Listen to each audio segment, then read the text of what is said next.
অ্যানিভার্সারির দিন এসে যায়। মার বাবা বাড়িতেই বসেছিল। হঠাৎ করে ওদের সব বন্ধুরা বাড়িতে এসে বলে, সারপ্রাইজ! আরে রাকেশ, সাহিল, সুরেশ, তোমরা সবাই? হে ভগবান, কবিতা, সিমরন, সুধা, তোরা সবাই এইসব কখন হলো আর কেমন করে হলো? তোর শাশুড়ির ফোন এসেছিল, সেই বলল কত বছর হয়ে গেছিল তোর সাথে দেখা করে, তাই থাকতে পারলাম না। হ্যাঁ বন্ধু, এতদিন কাজের জন্য দেখা করা হচ্ছিল না।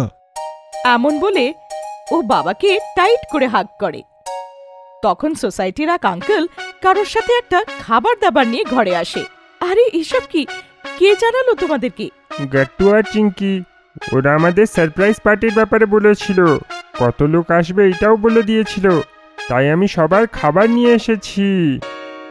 এইসব দেখে মা ভাবুক হয়ে যায় আর গাট্টু আর চিঙ্কিকে আদর করে বলে, এত প্ল্যানিং করেছো আমাদের জন্য? হ্যাঁ বাচ্চারা, তোমরা আমাদের জন্য যা করেছো আজকে, এমন মনে হচ্ছে স্কুল কলেজের টাইমটা ফিরে এসেছে। হ্যাপি অ্যানিভার্সারি বাবা। হ্যাপি অ্যানিভার্সারি মা।